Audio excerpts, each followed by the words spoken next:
What is a hobbit? I suppose hobbits need some description nowadays, since they've become rare and shy of the big people, as they call us. They are, or were, a little people, about half our height and smaller than the bearded dwarves. Hobbits have no beards. There is little or no magic about them, except the ordinary, everyday sort, which helps them to disappear quietly and quickly when large, stupid folk like you and me come blundering along, making a noise like elephants which they can hear a mile off. They are inclined to be fat in the stomach. They dress in bright colors, chiefly green and yellow, wear no shoes because their feet grow natural leathery soles and thick, warm brown hair like the stuff on our heads, which is curly. Have long, clever brown fingers, good-natured faces, and laugh deep, fruity laughs, especially after dinner, which they have twice a day when they can get it. Now you know enough to go on with. Welcome to this week's episode, which is on The Hobbit. It's on The Hobbit. I have never read Tolkien before. I actually have a couple of his books, but I haven't actually read it. I had Lord of the Rings, and I opened it, and I was like, I honestly don't know why I was like, but I was. It just didn't grab me when I first started reading it. But since we're talking about science fiction and fantasy for this season 2 adventure, I couldn't go this entire season without reading Tolkien, who I think of as one of the biggest influences on fantasy that maybe there ever was. When it comes to science fiction is a bit more blurry with who started it and who is considered the father or mother of it. Some people say it's Frankenstein. We reread Carmilla last season, which is, set a really long time ago. They did vampires. Science fiction is very more about society and about the use of science and the effects of science on society. Fantasy is a little bit more, entertainment based. It's much more about world building, imagery, creativity, and putting you in a world that's completely different. I think the emphasis on fantasy is not so much our society as creating a different, believable society, because that is incredibly difficult. Not a lot of people can do that. It's more about the art form of creating a world. It's pretty crazy. And when it comes to who I believe has had a huge influence on fantasy, Tolkien is the one everyone thinks of, and for good reason. So I'll tell you a little bit about our author before we get started. So Tolkien was a professor. Let's see here. He was a professor for a while. I don't know what he was professing, but he did profess for a while. He was in World War One. And all that jazz. He was a linguistic studies professor at Oxford, which is pretty cool. He was friends with C.S. Lewis, who wrote Narnia. While he was grading a paper, apparently he spontaneously wrote a short line about something called a hobbit. He wrote The Hobbit first in 1937, which was regarded as a children's book, even though he said it wasn't supposed to be a children's book, which I agree with. It's very similar to Catcher in the Rye. I'll explain at the end in our analysis. And then he wrote Lord of the Rings, which is a trilogy, and that one was in 1954 to 1955. It had a lot of criticism, and many reviewers kind of didn't like it, but a ton of the general populace just loved it. It became like a global bestseller. People made Tolkien clubs, and they learned fictional languages. It said that he made over 100 drawings to support this world. He created maps. It was insane. He made this entire world, basically. He passed away at 1973 at the age of 81, and he had 4 children. And ever since then, it's just taken off. Tolkien had this huge effect on the fantasy world. I would say pretty much most fantasy that's written today is almost set in the world that he made. So for example, from his books, that's how the Dungeons and Dragons world was come about. Dungeons and Dragons, a tabletop game, role-playing games. I play those games because I'm a nerd. And in those worlds, almost always, there are elves, dwarves, goblins. There's extras, of course, but his world influenced what we know to be fantasy today and what the archetypes of fantasy are. Really, before Tolkien wrote anything, there wasn't any archetypes. And unless you read fantasy, you might not know what those archetypes are, but I'm sure you've heard of elves. Everyone knows elves, right? That was Tolkien. He came up with that. There are elves in every small story about fantasy ever. I mean, would Harry Potter be the same, or would, I don't know, Twilight be the same if we had never read Tolkien before? He really kind of like influenced us and gave fantasy a direction, and a lot of fantasy has been built from that past and from that influence. It's pretty insane. What else? There's just been a ton. I don't even know how to phrase it, except that, like, who doesn't know what a dwarf is? I mean, like, not thinking of like little people in actual world. I'm talking about like dwarves, or like goblins, or elves. I mean, wizards. That's all Tolkien. Like I said, I used to play this game called Pathfinder with all my friends. And that game I played what did I play? I'm blanking. Essentially I was a dwarf, or something similar to it. But that's basically from Tolkien. He had this crazy influence, and he was one of the first people to build this like incredibly believable world that people just dove into. And in terms of affecting the literary discourse, I am going to talk about that more at the end during our analysis, but I have a lot to say about it. But before we get too crazy, how about we just jump into The Hobbit, and I'm going to tell you what happens. Let's get started. Okay, so The Hobbit starts out with a hobbit, of course, named Bilbo Baggins, and he lives just this like quiet, peaceful life at home in his hobbit hole. And his hobbit hole has like a little door. He lives in the Shire, under the hill. They're about half the size of humans, and they have furry toes. We already talked about that. And he lives at Bag End, which is near the Hobbit village of Hobbiton, which is really cute. And one day an old wizard arrives named Gandalf. He's heard of Gandalf before. Apparently Gandalf used to visit Hobbiton and set off fireworks, and that kind of thing. So he's like, oh, I've heard of your fireworks, right? He somewhat knows him. We also get this description that hobbits think not kindly to adventure. They are a people who live under hills, and they like to stay at home, and they're very pleasant, and they don't go anywhere, and they don't interact with people who are adventurous or go on adventures.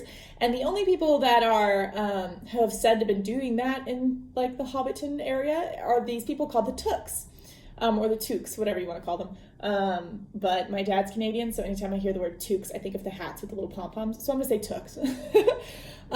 So they're called the Tooks. That Hobbit family has like a bit of a streak for adventure, and some people, like some hobbits, they're not looked upon with a lot of esteem or reputation, but they're very rich, so people can't hate them too much. But the Tooks, a couple of Tooks go on adventures sometimes. There's like a little bit of that in their blood. And Bilbo Baggins, I believe, mother is related to a Took, I believe. Let's make sure. Let's make sure. It says, yes, he is the daughter of the famous Belladonna Took, one of the 3 daughters of Old Took, who lived across the water. And it is often said that long ago, one of the Took ancestors must have taken a fairy wife. That was, of course, absurd. Certainly there was still something not entirely Hobbit-like about them. And once in a while, members of the Took clan would go and have adventures. So there's a little of that in Bilbo. But when Gandalf arrives at his door and tries to speak with him, Bilbo's like, "Good morning, sir, please leave," essentially. And he's blowing big smoke rings from his tobacco pipe, and he's like, "I'm not really interested in talking to you right now." And Gandalf is kind of like saying, "Hey, why don't you try and go on an adventure?" And Bilbo's like, "No, don't bring that to my door." And he goes inside, and Gandalf kind of laughs, and he scratches this like symbol into his door.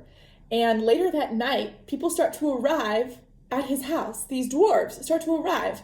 I believe it starts with Thorin Oakenshield and a couple of his dwarf buds. They arrive at his door, and Bilbo's very confused, and he's like, "Excuse me, hi." But he's polite, so he's like, "I'm at your service, how can I help you?" And they're like, "Oh, I'll have dinner, please." And they'll come in and hang up their hoods. And it's a little strange. Let's see if I can find it. Dwalin is the first to arrive. And he says, all the dwarves are like, "Oh, yay, well, no one's here yet." And he's like, "What? There are more of you?" And just more dwarves keep pouring in. And eventually there are 12 dwarves in his house, and Gandalf arrives. And they're like, ah, yes, you are our burglar for this adventure that we're going on. And the name of the dwarves is this: Balin, Dwalin, or Dwalin or Balin, Dory, Nori, Ori, Owen, Glowin, Biffer, Boffer, Bomber, and Thorin, Oakenshield, and Philly and Killy. And Gandalf, of course. So lots of dwarves on this, and a lot of them have rhyming names. And they all have dinner, and Bilbo's waiting on them, and he wants them to leave. And they're just talking about this adventure that they're going on. They pull out this map, essentially through a song. There are a ton of songs in this book. I'm not going to describe every song to you because there are so many songs. And they're really cute, but like, I'm not going to describe every song to you. But so they pull out this map and they sing a song after dinner. And their song is essentially that a long time ago, there used to be these dwarves who lived in this giant palace, and they were called the King in the Mountain, or Under the Mountain, or something like that. Yes. I'll just read it to you, won't I? Far over the misty mountains cold, to dungeons deep and caverns old, we must away ere break of day to seek the pale enchanted gold. The dwarves of yore made mighty spells, while hammers fell like ringing bells in places deep where dark things sleeps, in hollow halls beneath the fells. For ancient king and elvish lord, there many a gleaming golden hoard they shaped and wrought, and light they caught to hide in gems on hilt of sword. Essentially, these dwarves mined this mountain and had a ton of gold and silver, and they were like miners and crafters, and they made beautiful chainmail and swords, and they sold them to, like elves and, armies of men, that kind of thing. And they were rich beyond measure until one day a dragon arrived and destroyed their village and killed everybody. Thorin Oakenshield is the grandson of Thror, who used to be the king under the hill or whatever. And we learned that through this song. And they essentially say, Bilbo, you're coming with us. Gandalf has chosen you to be our quote-unquote burglar. And they explain what a burglar is. Let's see if I can find it.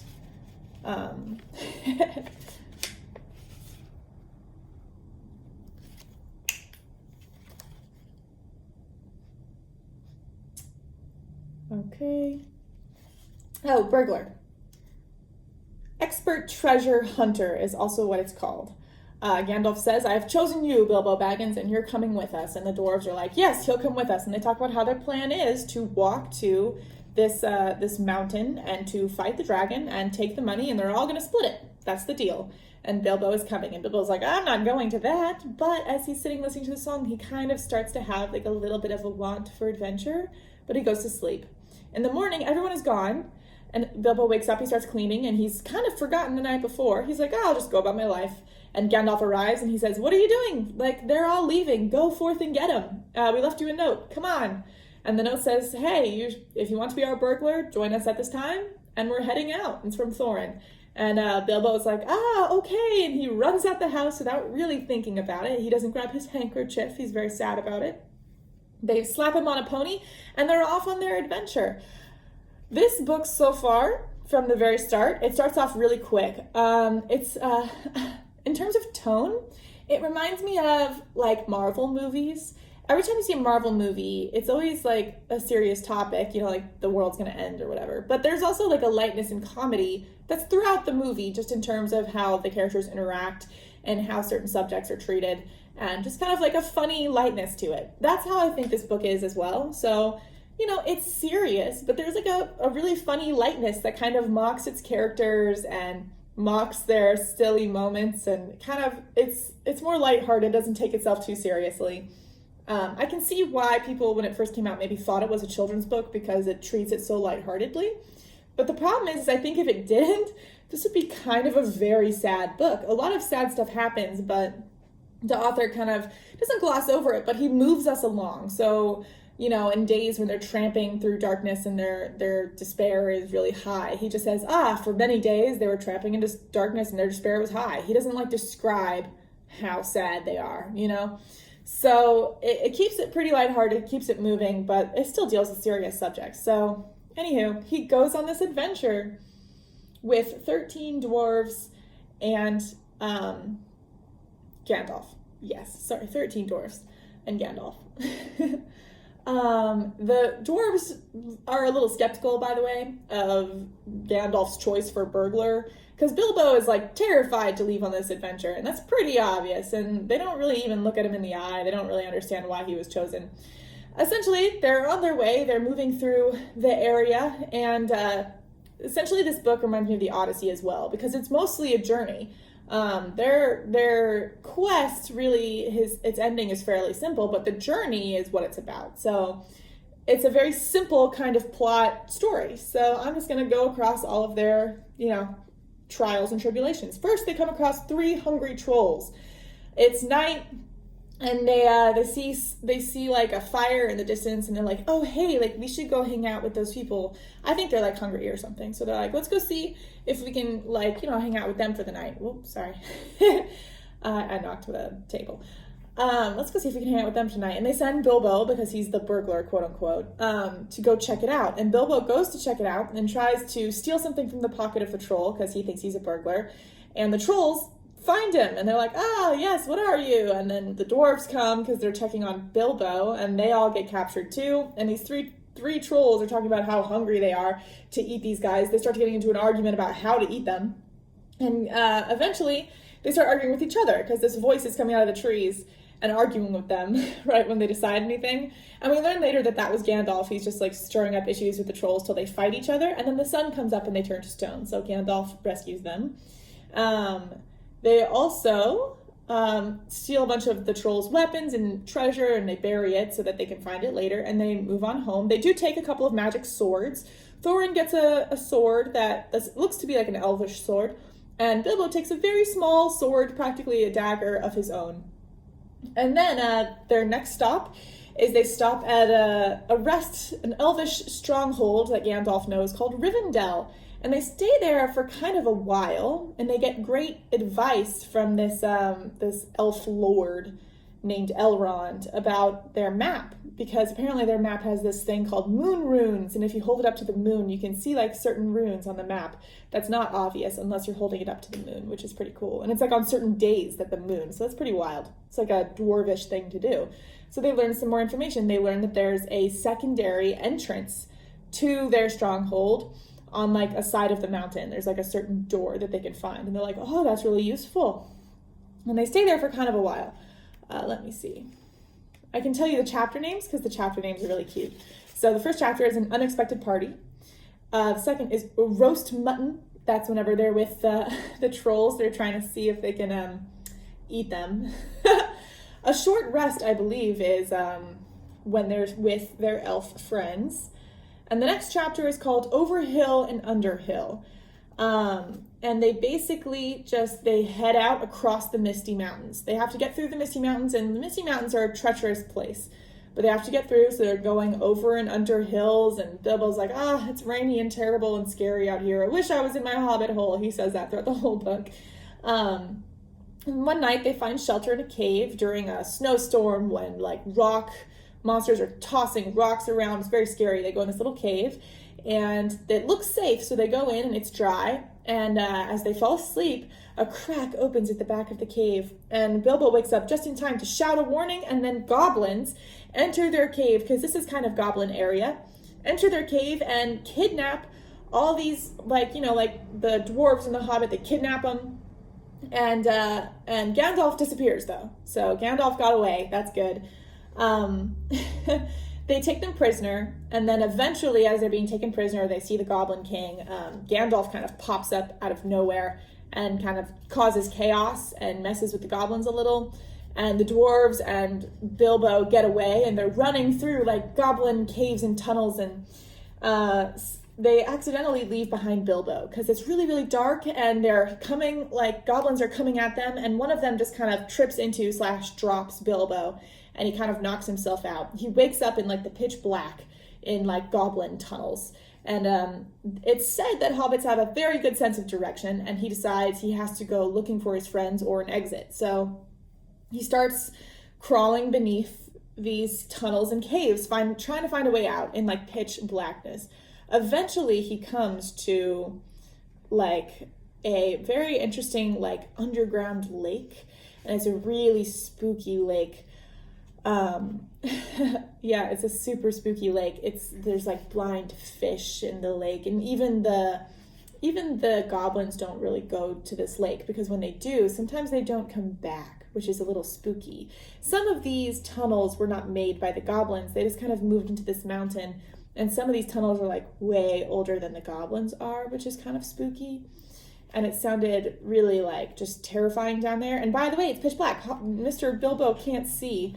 And he's like, oh, I guess I'll just, he's like, I don't know what to do with the edge of this lake. But what he doesn't know is that something has spotted him in the gloom. This creature named Gollum sees this hobbit, because he can kind of see in the dark. He's lived down here a very long time, eating raw fish, which is really gross. And he kind of hops in a boat, and he's like, maybe I'll eat this hobbit. And he gets a little closer, and he's checking out this hobbit. But I guess curiosity gets a hold of him.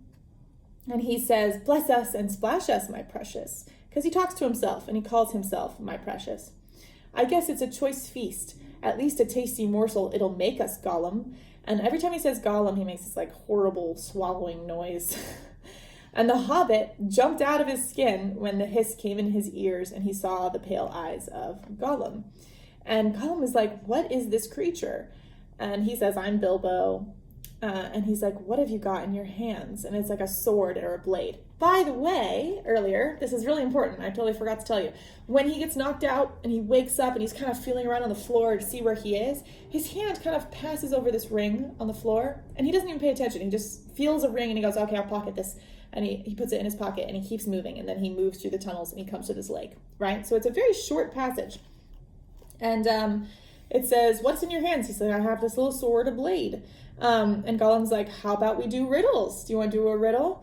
And he says, okay, if we do riddles, how about you let me out? You can lead me to an exit. And Gollum's like, and if you fail, I'll eat you. How does that sound? And he's like, okay. And so they start to pass around riddles back and forth. I'll read some of the riddles to you because they're kind of interesting. Gollum asks, what has roots as nobody sees, is taller than trees, up it goes, and yet never grows? And Bilbo says, a mountain, obviously. Bilbo says, 30 white horses on a red hill. First they champ, then they stamp, then they stand still. And Gollum says, teeth, it's teeth. Then Gollum says, voiceless it cries, wingless flutters, toothless bites, mouthless mutters. And Bilbo has kind of a hard time with that one, but then he says, wind. Bilbo says, an eye in a blue face saw an eye in a green face. That eye is like to this eye, said the first eye, but in low place, not in high place. And then Gollum says, it's sun on the daisies. And then he says, it cannot be seen, cannot be felt, cannot be heard, cannot be smelt. It lies behind stars and under hills and empty holes it fills. It comes first and follows after, and life kills laughter. And Gollum says, dark. So he figures it out. And this goes back and forth. They do like many of these. And it's starting to get really nerve-wracking. Gollum is like close to eating him. They guess time and all of these things. And while they're talking, when it's Bilbo's turn, he's starting to lose hope. He's like, I'm going to die. I can't think of a riddle. He puts his hand in his pocket. And out loud, he goes, what's in my pocket? Because he forgot that the ring is in his pocket. And Gollum says, not fair. That's not fair. How do I know what he has in his pockets? And he accepts it as the riddle. So he gives him 3 guesses about what's in his pockets. He guesses a knife, he guesses string, and he guesses nothing. And all that's wrong. So he says, you have to lead me to an exit. And Gollum says, okay. And he gets in his boat and kind of, he's like, I'll come back for you. And he gets in his boat and he goes to his little island in this lake. And his plan is to get his precious ring. So we learn Gollum has had this ring for a very long time. He usually uses it to eat the goblins that come down into his tunnel occasionally. And the ring makes him invisible. So if he puts on the ring, he becomes invisible. He goes to his little cave and there isn't a ring. So he freaks out. He's like, I was using the ring earlier today and I must have dropped it. And he calls it his birthday present. He's like, how could I have lost it? And he's just upset. And Bilbo is like, what have you lost? And Gollum's like, what is in your pockets? And gets really, really scary. And accidentally he puts the ring on his finger, Bilbo does, and he disappears. Gollum can't find him. He starts running down the tunnels. Gollum is running after him, and he crouches and hides. Gollum can't see him. But Gollum's like, maybe it went to the exit. And he starts going to the exit, and Bilbo follows him. And then this is all important, as I think this is like one of the big turning points. This is why I'm being so detailed. So Gollum takes him to the exit, essentially, one of the exits.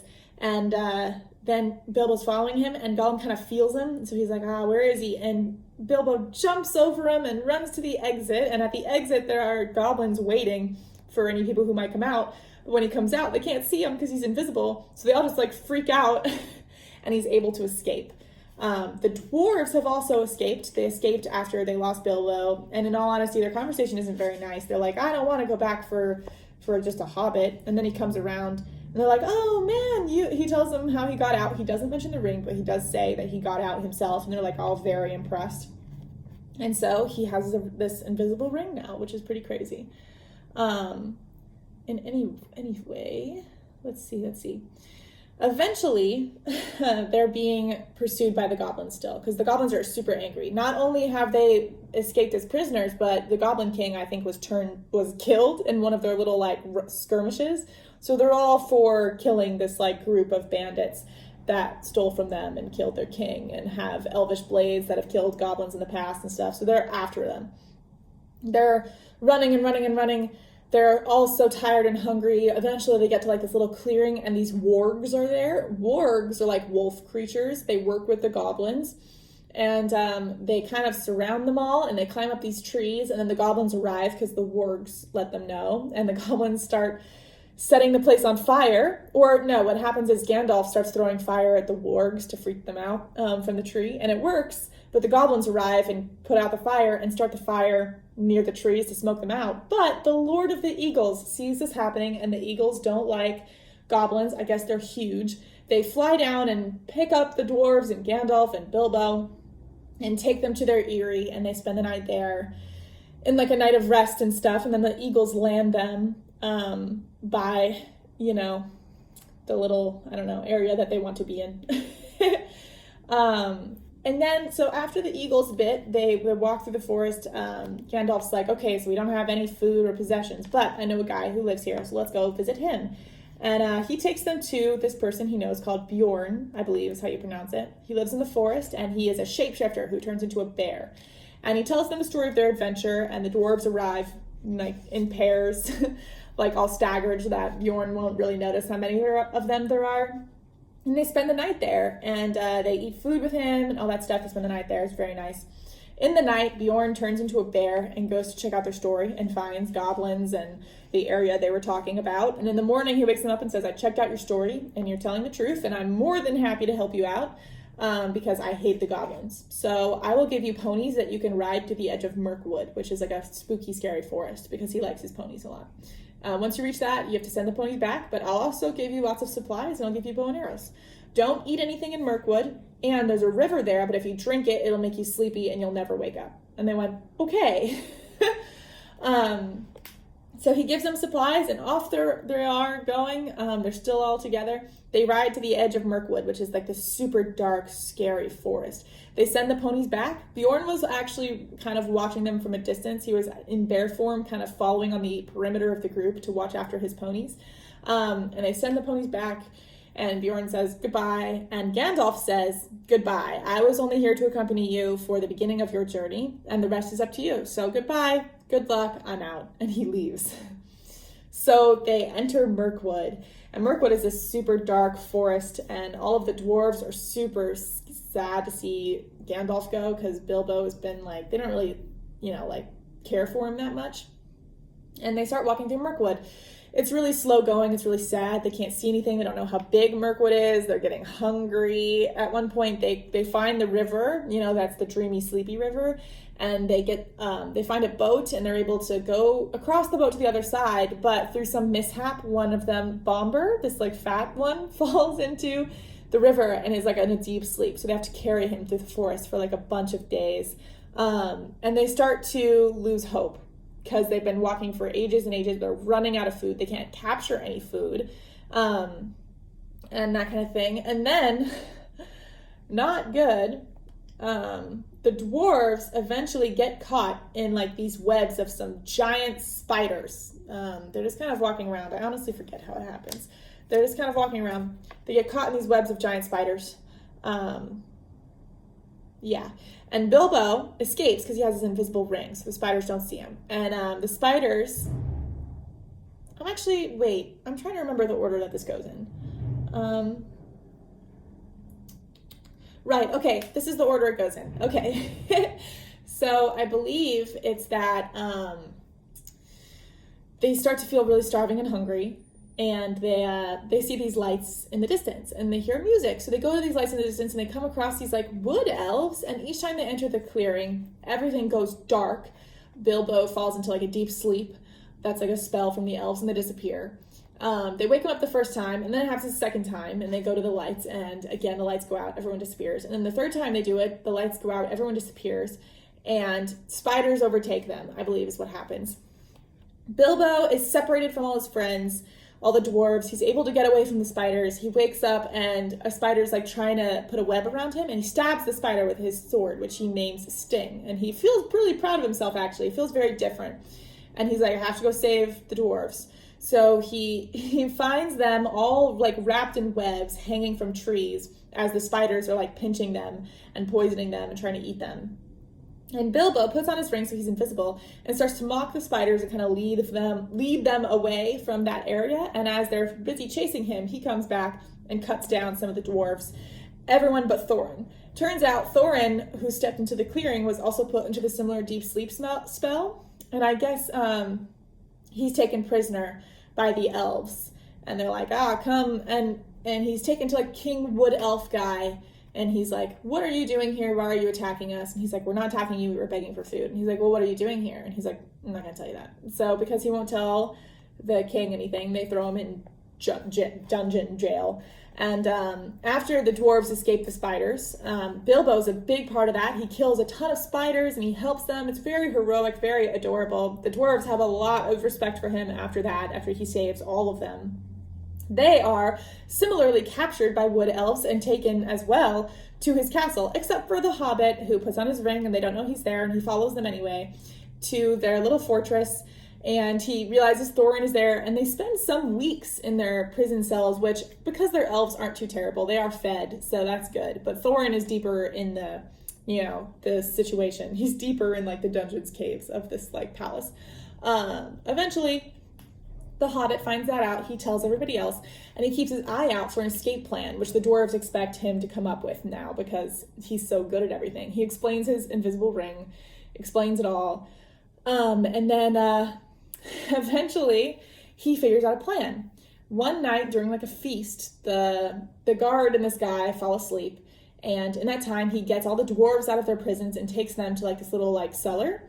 And it's the only other exit out of this elvish, palace other than these magic doors that only allow elves through. So he says, this is our one exit. He nails them into empty barrels, and then he hops on top of a barrel and then puts on his invisibility ring. And these elves come in and they shove these barrels down basically a ramp into their river. The way this works is this is their trade. So they send these barrels down the river to this area, this tiny island called like the Lake People or whatever island.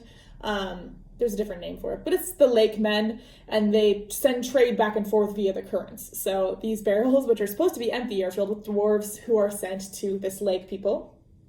And it's pretty good thinking on Bilbo's part. And then eventually he's riding the barrels. The poor dwarves are in the barrels, all being sloshed around for like days and days and days, till they get to like the Lake People. When they get there, Thorin reveals himself to the Lake People, says, I am the descendant of Thror, and I'm here to go after my treasure. And the whole city, who kind of lives at the step of the mountain, is like very excited about having this old king back, because the dwarves were rich people, and back in the day when they lived near the rich people, they were very prosperous, so they're really excited about it. They give them all supplies and they send them to the mountain. They get to the mountain and they decide that they'll kind of scale it and try and find the entrance to that back door that, that Elrond guy told them about. And they can't figure it out. They check out the front gates, but the dragon comes out of there a lot and there's like crazy steam. It's too hard to go that way. They have to go through the back door. After several weeks of trying to no avail, Bilbo is inspired by this like light that he sees, and he remembers these runes, and he sees a rune appear on the door and he figures it out, and this like light shaft appears, a hole, like this light shaft on a certain day causes a hole to appear in the rock. Thorin and like puts his little key in that, and then there's a door that opens, and they tell Bilbo, okay, go inside, see if the dragon is still there, and try and steal the treasure. That's your job. And he was like, okay, I'll go, but like, you know, I deserve quite a lot of money after this. So let me describe it to you. Now this is them opening the door. They all pushed together, and slowly a part of the rock wall gave way. Long, straight cracks appeared and widened. A door 5 feet high and 3 broad was outlined, and slowly, without a sound, swung inwards. It seems as if a darkness flowed out like vapor from the hole in the mountainside, and deep darkness in which nothing could be seen lay before their eyes, a yawning mouth leading in and down. So that's the mountain. Isn't that spooky? And then Bilbo goes in. The stars were coming out behind him in a pale sky barred with black when the Hobbit crept through the enchanted door and stole into the mountain. So he goes in, and he goes down this little pathway, and he sees the dragon. He's asleep on just huge piles of gold, like way more gold than he could ever steal himself. Like it's like just a ridiculous amount of gold. So he steals in with his little ring on, and he steals a cup, and he takes it back to the dwarves to be like, there's a treasure, and the dragon is down there. And the dwarves are like, yay, yes, amazing. And during that time, the dragon wakes up, and knowing the amount of gold he has, freaks out because he knows a cup is missing, and he knows via the smell in the air that a thief has been down there. So he like roars and freaks out underneath the mountain, and he like shoots flame all around the mountain, and they're hiding. They're able to pull everyone into the entrance of the cave, and they hide there for a little bit. And so they're like, what do we do now? And the Hobbit's like, well, I guess I'll go and see if the dragon's awake or not, and just try to figure things out for us. So he goes back to where the dragon is. This time the dragon is pretending to be asleep, but Bilbo sees it just in time. Now the dragon can't see him, of course, but they have this whole conversation when he's like, thief, I know you're there. Who are you? And he's like, I shouldn't give this dragon my name because by the laws of dragons, that's like important, I guess. So he gives him a bunch of riddles. He's like, I am the barrel rider. I am the guy under the hill. I am a man who is in a bag but isn't in a bag because his name is Baggins. So he gives him all these riddles. Dragons love riddles, and he's very flattering to the dragon. He's like, oh, mighty Smaug, like, show me. I always think it's Smaug, personally. Some people say Smaug, but I think it's Smaug because smog is like a thing, you know? So I always think of it as Smaug, so I'm going to say Smaug. He's like, mighty Smaug, like, you're such an amazing dragon. How would we ever defeat you anyway? We're here for revenge, and tells him like some facts.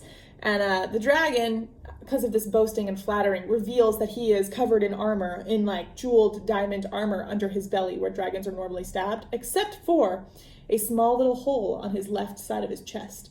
And Bilbo makes note of that. And then he's like, okay, bye, dragon. And it runs and escapes and runs back to his friends and tells his friends what he saw. And while he's doing this, there's like a bird chilling and watching him named a thrush. And they used to be friends with the dwarves back in the day. He feels like he's been there the whole time kind of watching them. And the bird hears him tell this to his friends. And then he's like, we should really hide. I have a terrible feeling. So they hide in the crevice, and the dragon comes around and destroys that entrance and like tries to kill them all. He feels very confident that they can't come back. But because of Bilbo's fact that he was a barrel rider, the dragon thinks that the lake men are attacking him because, like, barrels, right? So he's like, I'm going to go destroy that city. So he goes off to destroy that city. They don't know that, so they don't know if the dragon is still there or not. So they creep down the hallway again. Now they're blocked in because the dragon destroyed their entrance. They creep down the hallway again, and the dragon's gone. So Bilbo's like, okay, he's gone. And they're all looking around. They're all walking around, discovering treasure. Bilbo finds this very important artifact called the Arkenstone, which was the heart of the mountain, this beautiful glistening stone that belonged to Thorin's father's father. He picks it up, he puts it in his pocket. He's like, it probably doesn't seem cool, but this could be my share of the treasure. I just have a feeling I should grab it. So he put it in his pocket. And then they all take their time kind of like, checking out the treasure and the gold, and Thorin, eventually he's like, Bilbo's like, we have to go. Like, the dragon might be back any second. I don't know where he went, but we have to go. So Thorin's like, okay, I'll lead us out of here. And he leads them out of the palace, this old palace, out of the front gates, and they go hide at this like guard watchtower that's a little far away from the palace. And so they hide there. What they don't know is the dragon went to the city, but this man who is paying attention, named the Bard, he is a descendant of the Lorien of Dale, which is like the city that's nearby the mountain, supposedly. And so he sees like that glow in the distance. He's like, that's a dragon. That's definitely a dragon. So the whole city prepares for a dragon. And the dragon arrives, and they're shooting arrows at the dragon, and the dragon's kind of winning, and it looking pretty grim. And then a bird lands on the Bard's shoulder and says, there is a section of the dragon that is not protected. Check that out. And he goes, okay. And he shoots an arrow at it, and the dragon is killed. That's it. The dragon's dead. He killed the dragon. Now, because the dragon was in this part of town, they figure that the dwarves they helped out, who were supposed to go to the hill and kill the dragon, are probably dead. And since there's no dragon, that means there's a huge unprotected pile of gold in the castle. The elves, who normally work with the lakemen via trade, their friends, also hear of this. And so they go to help out the lakemen first because they're pretty devastated by the dragon. And then they're like, let's go together and get some gold. Now, the bird comes back to not the same bird, but like one of similar birds, goes back to our merry party who are, at the palace, and tells them, hey, like, the dragon has been slain. Isn't that cool? But the lakemen are mad because you sent the dragon after them and their whole town was destroyed. They feel like they're owed some money. They're coming for the money. So are the elves. And Thorin and all the dwarves are kind of a little bit mad with greed. So they're like, I'm not sharing the money. I don't want to share with them. And Bilbo's like, this isn't really part of the quest that I agreed to.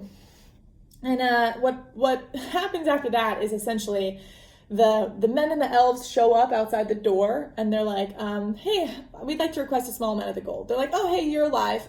Since you're alive, can we have some gold? Because the dragon destroyed us. We killed the dragon.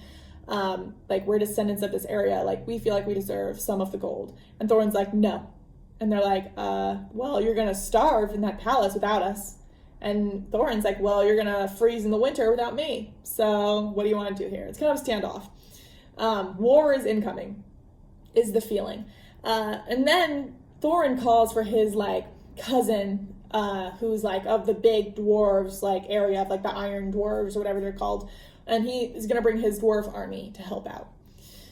Bilbo senses this is going to go poorly. So he takes the Arkenstone and he takes it to the elves and the men. And he says, I don't want war. I want everyone to get along and be peaceful. So take the Arkenstone as a bargaining chip. And then he goes back and, they have another meeting and they're like, we have the Arkenstone. And Thorin's like, how did you get it? And Bilbo's like, I gave it to them. And Thorin's like, you've betrayed me. And so Bilbo goes off with the elf and the men.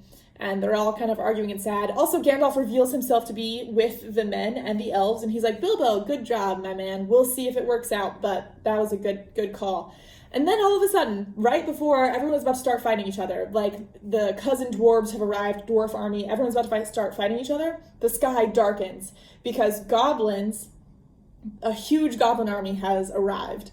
And also, all of their wargs have arrived. So now, all of a sudden, people who are enemies are now best friends because goblins are enemies to all. So they're like, we're going to kill these goblins. They spend several days fighting goblins. And it's the Battle of the Five Armies. So it's the Goblin Army, the men, the elves, the Dwarvish army, and honestly, the fifth could be the Wargs or our merry party, either way. But it's 5 armies. And that's what it's called. They fight for days, they push back the goblins, and eventually our merry party shows up with Thorin, and he just destroys, everybody. Bilbo's knocked out, and he wakes up after the war, and they seem to have won because the Lord of the Eagles arrived just in time and ran off a ton of the goblins with all his eagle army. He's paid handsomely, and Thorin actually, so the Hobbit, Bilbo, wakes up just in time to be taken to Thorin because he's on his deathbed, because he fought so bravely and valiantly. He was covered in wounds. He says, I'm going to go to the halls of my forefathers. I'm really sorry, Bilbo. You should take your share. I'm proud to have worked with you, my friend. And then he passes away, which is really crazy. And then it's kind of just the falling action of the story. So Not a ton happens. Bilbo gives his share. That's kind of what was agreed with the Arkenstone, that that representing his share will be given to the lake men. But Bard, who's kind of in charge now, says, well, this wouldn't have happened without you, Bilbo, so take some treasure. And Bilbo's like, well, it's fine, because I don't need a 14th of it. I wouldn't even be able to carry that much back to my hobbit hole. So they give him just like 2 big chests of gold, and a couple of artifacts and stuff like that. And he stays with them a little longer, and then he bids his farewell to everybody.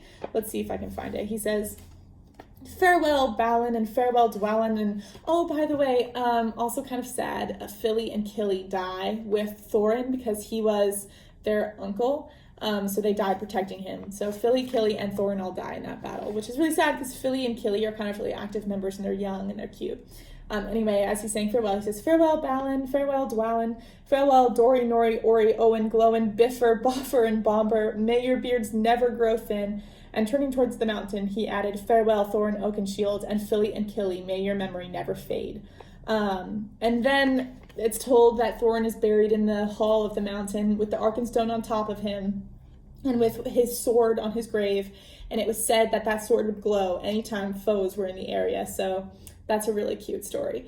Very, very adorable. And then he and Gandalf head home. They stop at Rivendell again with the elves and say hi. They go around Mirkwood because they're not going to deal with that. Gandalf, in his time away, actually killed the necromancer of the Mirkwood area. So hopefully that forest won't be so spooky in a couple years. But they still just head home. They come across the treasure where they buried all the troll stuff. Bilbo takes that. Bilbo also gives presents to, I believe, Bjorn again, whatever his name is, and then Elrond, the Elvish king, and he gives it to the Wood Elf king too, because he's like, I stole a lot of food whenever all my friends are here, so take some gifts. And then Bilbo arrives home, and he sees his own home, and this is what he says. He goes, roads go ever, ever on, over rock and under tree, by caves where never sun has shone, by streams that never find the sea, over snow by winter sown, and through the merry flowers of June, over grass and over stone, and under mountains in the moon. Roads go ever, ever on, under cloud and under star, yet fleet that wandering have gone. Feet that wandering have gone, turn at last to home afar, eyes that fire and sword have seen, and horror in the halls of stone, look at last on meadows green, and trees and hills they long have known. So he's a very different hobbit than he left before. And it's been almost a year since he left home, and that's pretty obvious because when Bilbo gets home, the hobbits are having an auction on his house because they think he's dead. And it turns out that for like several years, they're undoing the craziness of that. And so Bilbo has to like pay for a lot of his furniture just to come back and he like ruined some of his relations with the hobbits because they wanted to like steal his house and stuff. And he's like, no. And for the rest of his life, he kind of has a tarnished reputation among the hobbits because he's like an adventurer. And they don't think any of the tales he's telling are like true. And he like doesn't really care though. He's happy with his kettle and his family. And one day, Balin and Gandalf visit him on his doorstep, and he's like fatter now, and he has like riches. And so does Balin and Gandalf. They're all there and happy. And they tell him all about, the dwarves and the new master of the lake men and all that. And this is what it ends with. They talk about how the prophecy that rivers of gold would run again came true. And Gandalf says, of course. And why should they not prove true? Surely you don't disbelieve the prophecies because you had a hand in bringing them about yourself? You don't really suppose, do you, that all your adventures and escapes were managed by mere luck just for your sole benefit? You are a very fine person, Mr. Baggins, and I'm very fond of you, but you are only quite a little fellow in a wide world after all. Thank goodness, said Bilbo laughing, and handed him the tobacco jar. And that's the end of The Hobbit. That's the end. So, let's do analysis now.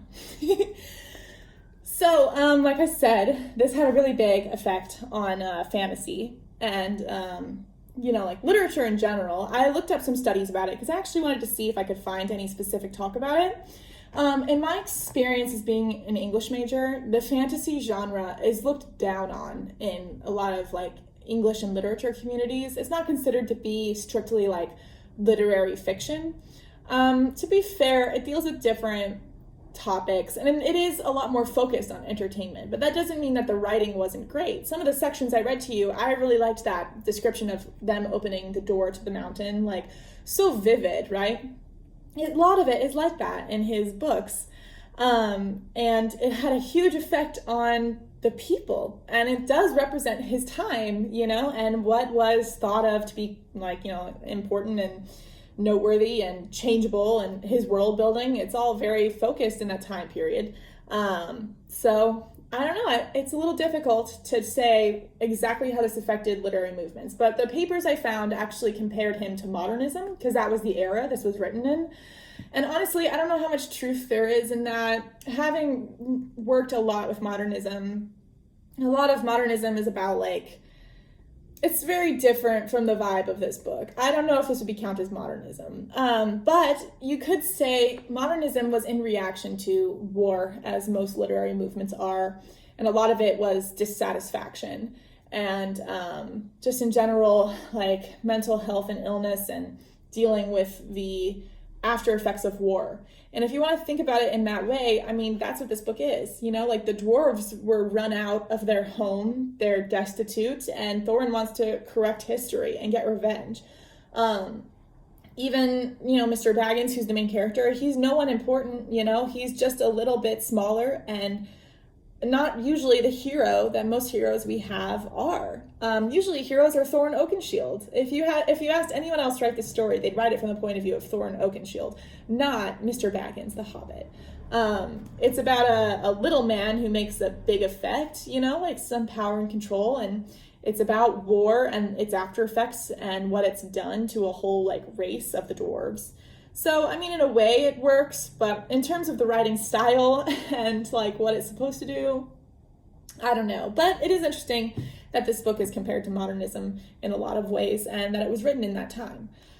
Other cool facts about this, I talked a lot about the fantasy at the beginning, so I won't dive too much into that. But another cool thing that I noticed that I was going to talk to you about was that people thought this was a children's book when it first came out. What I've noticed is that a lot of people can't seem to differentiate children's books from actually important books. A lot of books I've read on this podcast so far have been claimed to be children's books, but they kind of aren't. They deal with actual subjects. It's kind of like saying the Odyssey is a children's book.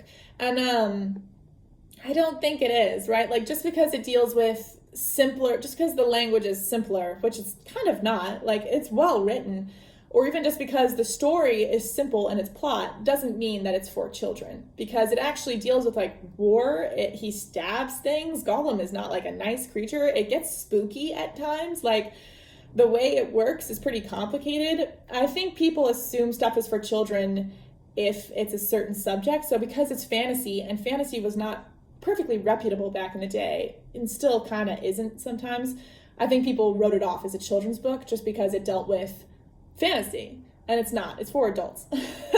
Tolkien himself has said that. And I feel similarly about Catcher in the Rye. It reminded me. And that's a modernism book too.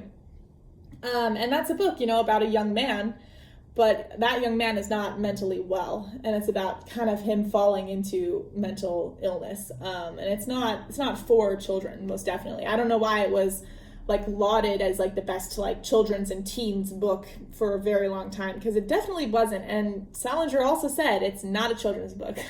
So a lot of, I guess maybe the habit of the time was to write a book that people didn't expect, and so much they didn't expect it that they just put it as in this category of not adult, because what they assume is adult, this is kind of breaking the boundaries. So in terms of breaking boundaries, maybe that fits in modernism. That's kind of interesting. I also think it's really interesting that The Hobbit doesn't get more attention, because while it's really interesting and Lord of the Rings is seen as his best work, The Hobbit was written first. I was always under the impression that he wrote Lord of the Rings first and The Hobbit is a prequel to it. But this was the first book he wrote. This was what happened in his head first. It was just The Hobbit. And that was his first one. And then he wrote Lord of the Rings. And people were like, oh my gosh, Lord of the Rings, that's the real story.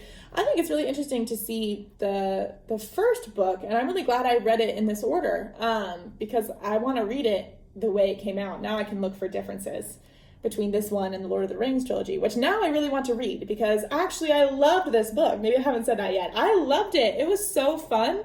I did not have a hard time reading it. It is a pretty fast read. Because the language is fairly simple and the story is quick and moves quickly. For it being a year, we don't have a lot of downtime, which I actually appreciate. I don't like books that dwell on nothing happening. And I also like that he takes the quest seriously, and the quest doesn't take 9 days. It takes like a year for them to get there. That's pretty realistic in terms of, as realistic as you can be for fantasy. I really, really enjoyed it. Like I said, it reminds me of Marvel movies. It's like serious and they fight real battles, Thor, Ragnarok or whatever. But there's lots of funny moments and the characters are relatable and cute and funny. They deal with actual issues like starving and stuff like that. Like that maybe some people don't even deal with in Marvel movies. I never get to see like Marvel people being like, I'm hungry. Like no one ever talks about that. Like The Hobbit was pretty realistic in that sense. I had a really, really good time reading it. I think, too, that this book would appeal to fantasy readers who historically haven't liked fantasy. And I think that's because it takes itself less seriously and the world is not difficult to comprehend or understand. The narrator speaks to you very often, and I really like that he speaks to you. There are lots of sections where he speaks directly to the reader about what's going to happen and what is going to affect the next chapter. So here's a good section that I really like that describes kind of the narrator's feeling in the book. There in the king's dungeon, poor Thorin lay, and after he had got over his thankfulness for bread and meat and water, he began to wonder what had become of his unfortunate friends. It was not very long before he discovered, but that belongs to the next chapter, and the beginning of another adventure in which the Hobbit again showed his usefulness. So, you get hints like that about what's going to happen. It keeps you engaged. The plot being like a simple sort of hero's journey is also helpful because it's a lot of fantasy sometimes gets a little too complicated and there's too many names and too much stuff that you're forced to think and worry about that's doesn't really matter. Not to throw shade at Game of Thrones because Game of Thrones is incredibly popular. But Game of Thrones is one of the most complicated series I've ever read in terms of who's in charge and power and all that jazz. And I think this builds an entirely believable, almost more complicated world that I understood more quickly. And while the political intrigue was less, it wasn't none. And, I feel like it's, not that it's diet fiction, because I don't think you can describe Tolkien that way, but I think it is fiction. It's fantasy that was designed when fantasy wasn't around, so it's easily digestible fantasy because this was a new thing to do. This is an entire world. No one had read books like this, really. There are some, Narnia C.S. Lewis was Tolkien's good friend. So that was part of it too. That was the era. But, for it being a fantasy, it's pretty easily digestible. And I think especially The Hobbit compared to Lord of the Rings, because Lord of the Rings, you already are supposed to read The Hobbit, I think, and know the world and understand it. The Hobbit's an intro, so it tells you about what dwarves are like, what hobbits are like, what elves are like, and the songs really lighten it up. It's kind of like a jokey world. A lot of books that are fantasy are a little too dark and serious, in my opinion. This book is much more half the time they get out of danger via riddles, right? What book does that except this one? But it makes sense for the world that it's in. So I think this would be a really good fantasy book for people who don't even really like fantasy, because I would compare it not to just fantasy, but almost mythology in its treatment, in its hero's journey. Oh, in case you guys don't know what the hero's journey is, I should probably explain. In fantasy especially, there's a plot device called the hero's journey. It's pretty simple, but it was based on the Odyssey from what I know. Essentially, it's, a hero receives a call to adventure, which is chapter 1. And at first he says no, but then he accepts it. And then you see trials and tribulations. There's help from a mentor. So that's Gandalf probably. And then there's more trials and tribulations. There's the darkest moment. And then there's he did it, right? So it's a whole circle. You can look it up. It's called the hero's journey. Very famous. This is classic hero's journey and probably popularized that type of plot device. It's easy to see what's happening, which is that they're going to face trials and tribulations along the way, and eventually they'll get to their quest.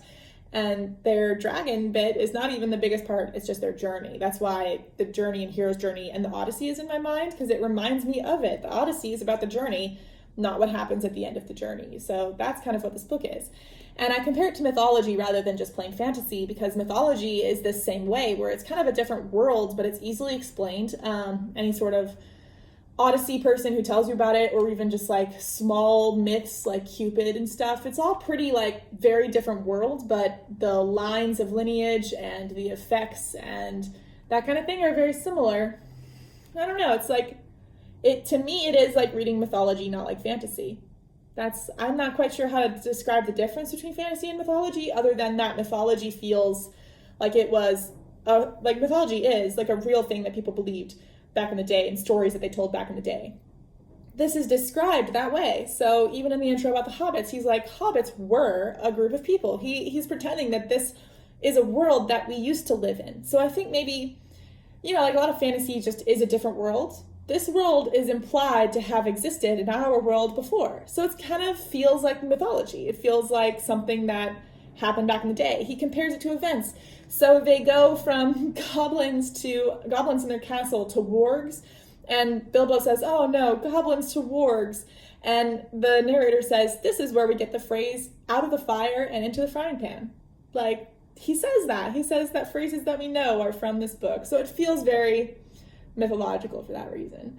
I think this was a super fun read. Tolkien has had a huge effect on literary choices, especially fantasy world. I mean, it's hard to think of a book that doesn't keep in mind that this is the world that we think of when we think of fantasy. Even people who don't know fantasy or don't read it, probably when they think of fantasy, the world they're thinking of is Tolkien's world. Any person I know who's like, I don't really read fantasy, that's like elves and swords, goblins. It's pretty much Tolkien. You're describing Tolkien. Lots of fantasy I know is not this world specifically, but this is what people think of. And probably correctly, because it's one of the most well-known books/series/authors in the world. So if you have time to read it, if you're not a super big fantasy fan, but you want to dip your toes in it and you want a fun read that's fairly fast and pretty adorable, it's very heartwarming, give The Hobbit a try. I like 5 out of 5 from me, honestly. I loved it. I had the best time reading it. Oh, and for reference, I listened to an audiobook for it. Sometimes if I'm driving and I want to catch up, I usually read it. But if I want to catch up and I'm driving or something, I'll listen to an audiobook version. There's a free version of The Hobbit audiobook on YouTube. It just, the picture is like the black cover of The Hobbit, and it is read by the actor who plays Gollum in the movies. And it is the best audiobook I've ever heard, easily. I'm not the biggest fan of audiobooks most of the time, but his voice acting is crazy good. His Gollum is insane. The dragon, when the dragon is speaking, is so good. His voice is like very deep and resonant. I've never heard a better narration than that, especially for this subject. So if you want to have like a really fun audiobook to listen to, it feels like a movie. It's so good. Definitely check it out. It's on YouTube. I'll link it in the show notes because I really enjoyed it. And I enjoyed this series so much, actually, that I think I will do more episodes on the Lord of the Rings trilogy after I read them. And I think I'll put them on Patreon. So if you would like to support Bad Book Club a little bit more, for about a cup of coffee a month, you could support it. It's just me. All I do is this podcast. It's just, no one helps me. It's just me. So if you want to support the podcast, you can go to Patreon. And I'd like to thank some of our Patreon current, like just new people who've added on. That's Christine Roloff, who is a lovely. There's Harpfire, and then there's Liliana McName, which is probably a fake name, but I appreciate it, Liliana. So they all add on and they all get benefits. They get book reviews and movie reviews, and I'm going to start posting more episodes for them, and I'll do movie comparisons as well. So if you're interested, I would deeply appreciate it. You can also follow us on our social media at Bad Book Club Pod everywhere. Thank you so much for tuning in, lovelies. I had the best time talking to you about The Hobbit. Please stay amazing, and I will see you next time for another fun episode. Thank you so much, lovelies. Bye!